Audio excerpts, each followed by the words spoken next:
Hi everybody, आप सभी लोग कैसे हैं। आई होप कि आप लोग बहुत अच्छे होंगे, स्वस्थ होंगे, मस्त होंगे, बहुत अच्छे से एंजॉय कर रहे होंगे, पढ़ाई अच्छे से कर रहे होंगे। तो आज संडे है, संडे स्पेशल को हम अपनी क्लास लेकर आए हैं। संडे स्पेशल में सबसे चर्चित मुद्दा है, इस समय पूरे विश्व में सबसे चर्चित मुद्दा है वेनेजुएला अमेरिका संघर्ष। किस बात को लेकर अमेरिका और वेनेजुएला के बीच संघर्ष चल रहा है, तो आइए हम जानेंगे आज सबसे पहले कि क्यों संघर्ष चल रहा है, अमेरिका ने क्यों वेनेजुएला के ऊपर अटैक किया, क्यों उस कार्रवाई की। आइए हम जानते हैं। तो सबसे पहले हम मुद्दा पे आते हैं। पहले हम जानेंगे वेनेजुएला की स्थिति कहाँ पे स्थित है, किस महाद्वीप है। जो वेनेजुएला देश है ये दक्षिण अमेरिका में स्थित है। कहाँ पे? दक्षिण अमेरिका में स्थित है। इसकी राजधानी क्या है? काराकास। क्या है राजधानी? काराकास है। इसका जो पड़ोसी देश है कोलंबिया है, इसकी राजधानी बगोटा है। ये दक्षिणी अमेरिका का सबसे उत्तरी देश है, सबसे उत्तरी देश है। आइए हम जानते हैं। अमेरिका जो है United state of America, direct इसकी सीमा जो है नहीं लगती है कोलंबिया से। बीच में देश आता है वो मेक्सिको आ जाता है, मेक्सिको की, और बीच में जो खाड़ी पड़ती है वो मेक्सिको की खाड़ी थी। अब नाम बदल के अमेरिका ने अमेरिका की खाड़ी कर दिया। डोनाल्ड ट्रंप जी ने नाम इनका बदल करके, डोनाल्ड ट्रंप ने इनका नाम बदल करके अमेरिका की खाड़ी कर दिया है। वेनेजुएला, पहले हम सैन्य कार्रवाई पे पहुंचते हैं, उससे पहले हम जान लेते हैं क्यों हुआ। डोनाल्ड ट्रंप जो है अमेरिका में चुनाव लड़े थे, उससे पहले ये एजेंडा लाए थे कि हम चुनाव लड़ रहे हैं, अगर हमारी सरकार बनी तो हम जो ड्रग्स, अमेरिका में ड्रग्स बाहरी बाहरी जो ड्रग्स तस्करी होती थी, ड्रग्स जाता था, लोग ड्रग्स लेते थे, हम ड्रग्स को पूर्ण रूप से प्रतिबंधित कर देंगे। किसने कहा था? Donald Trump. डोनाल्ड ट्रंप ने कहा था कि अमेरिका में बाहर से जो ड्रग्स तस्करी हो रही है हम पूर्ण रूप से प्रतिबंधित कर देंगे। लेकिन इनकी सरकार बन गई इनका, तो उसी एजेंडा पर काम करते हुए इन्होंने तो सबसे पहले ये पता किया ड्रग्स आता कहां से है। तो इनको एक सूचना मिली कि मेक्सिको की खाड़ी से होकर, मेक्सिको देश से होकर के और यूनाइटेड स्टेट ऑफ अमेरिका में ड्रग्स आता है, ड्रग्स तस्करी होती है इस रास्ते से। कोलंबिया जो है, कोलंबिया की राजधानी बगोटा है। विश्व में सबसे ज्यादा कैफीन कोलंबिया में पैदा की जाती है। बहुत बड़े मात्रा में यहाँ पे कैफीन पैदा की जाती है। यहीं से बहुत बड़े स्तर पे पूरे दक्षिण अमेरिका देश में ड्रग्स तस्करी होती है। इसी माध्यम से मेक्सिको की खाड़ी और जो अमेरिका की खाड़ी हो गई, मेक्सिको से होते यूनाइटेड स्टेट ऑफ अमेरिका जाता। तो इधर तो अमेरिका ने बहुत पूर्ण रूप से अपने आप को मजबूत कर लिया। इधर से वो बता रहा है कि इधर से ड्रग्स तस्करी रुक गई। लेकिन अब हम पहले जानेंगे जो वेनेजुएला है, ये कोलंबिया का पड़ोसी है, एक दूसरे से बॉर्डर शेयर करते हैं। तो कोलंबिया से बहुत बड़े मात्रा में जो ड्रग्स है वो कहाँ था? वेनेजुएला में। वेनेजुएला से जो ड्रग्स होता है ये आपको दिखाई दे रहा होगा, ये है कैरिबियन द्वीप समूह। ये कैरिबियन द्वीप समूह है। कैरिबियन द्वीप समूह जाता है ड्रग्स, फिर कैरिबियन द्वीप समूह से होकर United state of America, America में ड्रग्स जाता है और वहां के लोगों को आसानी से ड्रग्स मिल जाता है, कैरिबियन द्वीप से होकर जाता है। तो इसी आधार पे अमेरिका का मानना है कि बहुत बड़े व्यापक स्तर पे वेनेजुएला से हमारे यहाँ ड्रग्स तस्करी हो रही है। अमेरिका ने ऐसा करके और वेनेजुएला पर अब सैन्य कार्रवाई करता है, और वेनेजुएला पे वहां पे सैन्य कार्रवाई करता, एक जगह पे ही नहीं, काराकास पे सबसे पहले हुआ, उसके बाद कई जगह पे हुआ। जब गोले उजड़े, बड़े बड़े सैन्य कार्रवाई हुई, बड़े बड़े वहां पे बम दब गए, तब लोगों को पता चला ये क्या हुआ। लोग उठे, फिर सुबह पता चला, न्यूज में देखे, फिर डोनाल्ड ट्रंप सीधा आते हैं, कॉन्फ्रेंस करते हैं, बताते हैं कि अमेरिका ने वेनेजुएला पे हम सैन्य कार्रवाई की है, और सैन्य कार्रवाई करके वेनेजुएला पे पूर्ण रूप से नियंत्रण कर लिया है। और वहां के राष्ट्रपति जो हैं मदुरो, वहां के राष्ट्रपति निकोलस मदुरो जो हैं, और उनकी पत्नी को गिरफ्तार करके कहां लेकर जाया गया? न्यूयॉर्क में ले जाया गया है। किसको? निकोलस मदुरो और उनकी पत्नी को गिरफ्तार करके। डोनाल्ड ट्रंप का कहना है कि मदुरो जो है, निकोलस मदुरो जो हैं, ये नार्को से जुड़े हुए थे और इनकी पत्नी भी उसमें जुड़ी हुई थी। और यहां से, कहां से? वेनेजुएला से। मदुरो नार्को से बहुत बड़े जुड़े हुए थे और यहां से जो इनका एक संगठन है, एक आतंकवादी संगठन भी बताया गया है कि यहाँ पे एक संगठन है, उनको ये संरक्षण दे रहे थे। वो संगठन भी उपद्रवी काम कर रहा था और नार्को का भी ये संलिप्त थे। इसी का आधार देते हुए और डोनाल्ड ट्रंप यहाँ पे कब्जा कर लेते हैं, नियंत्रण में कर लेते हैं। कहाँ पे? वेनेजुएला को। और वहां पे एक नया अपना कैंडिडेट नियुक्त करके, यानी कि जिसको नियुक्त किया है वो इन्हीं के आधार पे, अमेरिका के राष्ट्रपति डोनाल्ड ट्रंप के आधार पे वेनेजुएला का शासन चलाएंगी। वहां पे आपातकालीन घोषणा कर दी गई थी और वहां के राष्ट्रपति को गिरफ्तार करके न्यूयॉर्क ले जाया गया।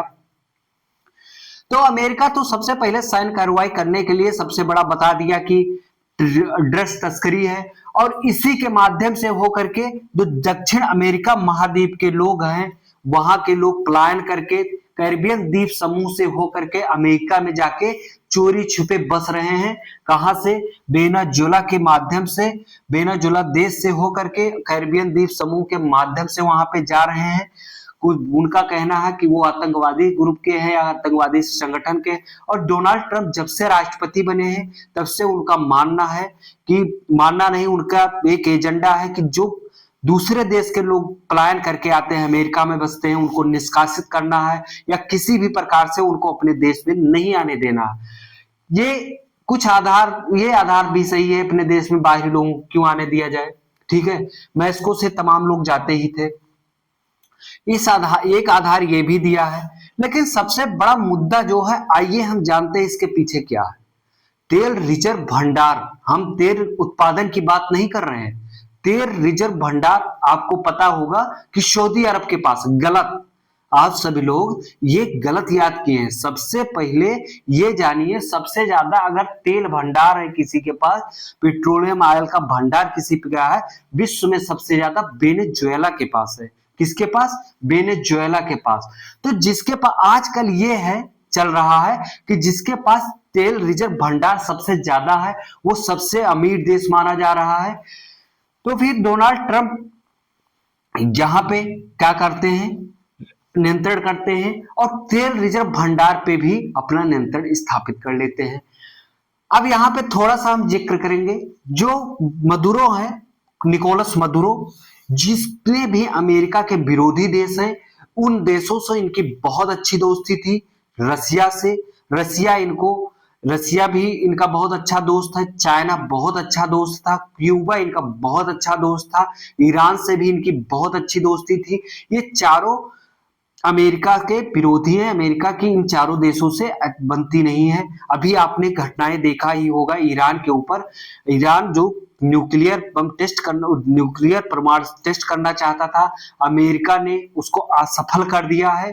तो अमेरिका और ईरान की बिल्कुल नहीं बनती। अमेरिका और रशिया के बीच शीत युद्ध चल ही रहा, और चाइना अमेरिका की बनती नहीं। इकोनॉमिक कैपिटल है दोनों।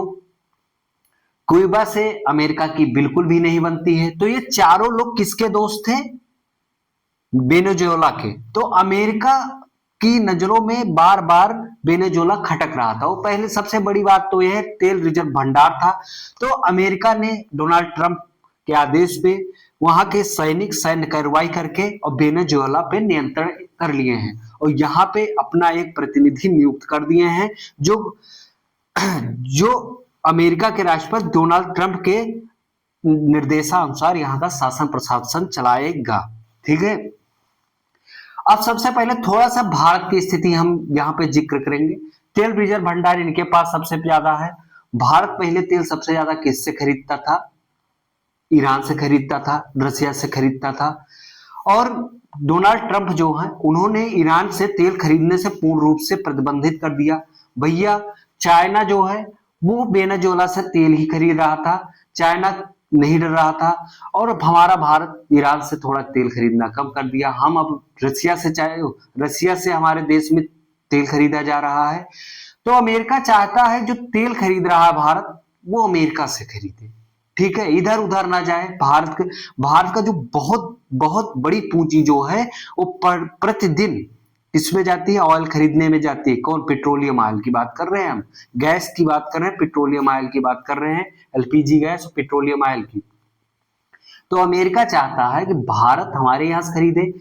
तो फिर अब ये भारत कुछ दिन पहले वेनेजुएला से बातचीत हुई थी, यहाँ से तेल खरीदना चाह रहा था भारत। प्रेजेंट टाइम पे अमेरिका और रसिया से खरीद रहा है। तो भारत के ऊपर बहुत प्रभाव पड़ेगा इससे कि तेल जो है वो ये कह रहा रसिया से भी तेल ना खरीदो अमेरिका। तो अमेरिका जो है पूर्ण रूप से यहाँ पे अपना नियंत्रण स्थापित किया है। अमेरिका की जो हुगो चावेज जो है, हुगो चावेज ये 1999 में कहाँ के वहां के राष्ट्रपति बने थे, कहाँ के वेनेजुएला। तो 1999 से ये अमेरिका की नीतियों के विरोधी थे, अमेरिका की नीतियों का ये विरोध करते थे, अमेरिका की इनकी बिल्कुल नहीं बनती थी हुगो चावेज। तो हुगो चावेज वहां की सत्ता में आए थे, उसके जितने विरोधी देश थे उनसे दोस्ती कर लिए थे। हुगो चावेज का जो शिष्य था वो निकोलस मदुरो था। निकोलस मदुरो ट्रक ड्राइवर था, क्या था, ट्रक ड्राइवर था, और इनके पार्टी से जुड़ गया और इनकी पार्टी का सेवा करने लगा और इनसे उसकी मुलाकात हुई। और हुगो चावेज ने निकोलस मदुरो को बहुत तेजी से ऊपर बढ़ाए और कुछ समय बाद अपना उत्तराधिकारी इसको घोषित कर दिया। और 2013 में निकोलस मदुरो वहां का राष्ट्रपति बन जाता है, जो अभी तक था। कौन? Nicolas Maduro.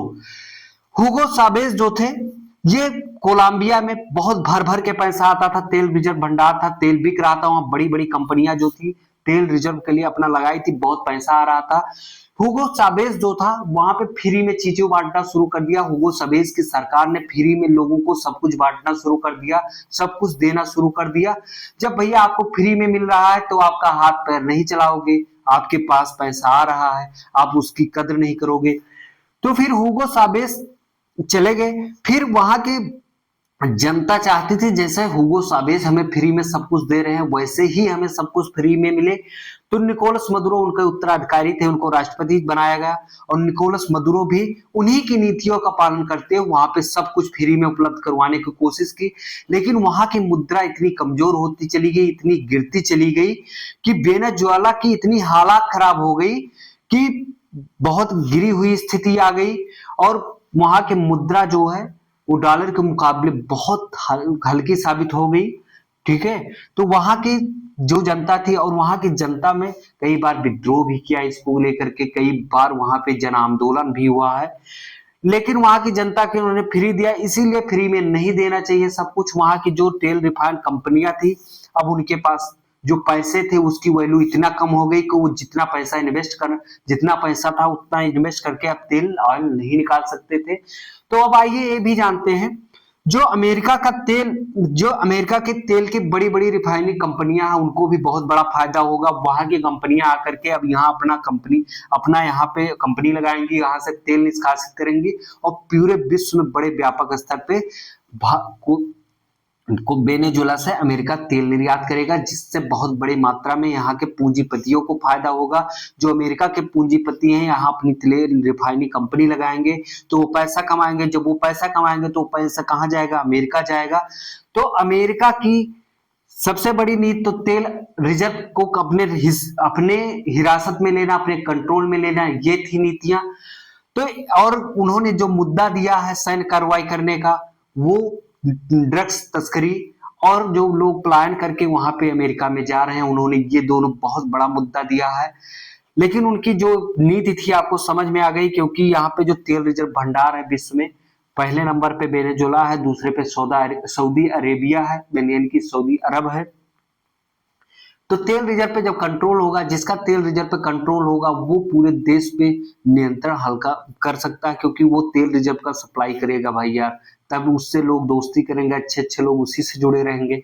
तो इसकी सबसे बड़ी पीछे रीजन यही है।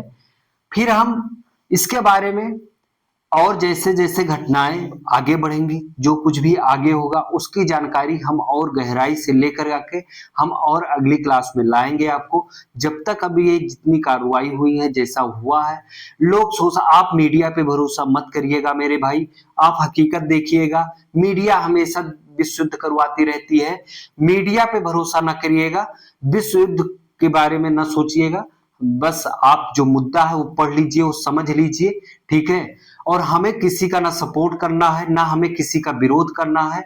ये उन दोनों का मुद्दा है, आपसी मामला है। तो उसमें हम भारतीयों को किसी के तरफ से कोई स्टैंड लेने की जरूरत नहीं है। जैसे हमारी सरकार कहेगी हम लोग वैसा करेंगे। फिर हम आपको अगले क्लास में मिलेंगे। धन्यवाद। जय हिंद। क्लास अगर अच्छी लगेगी तो कमेंट करके जरूर बताइएगा। धन्यवाद।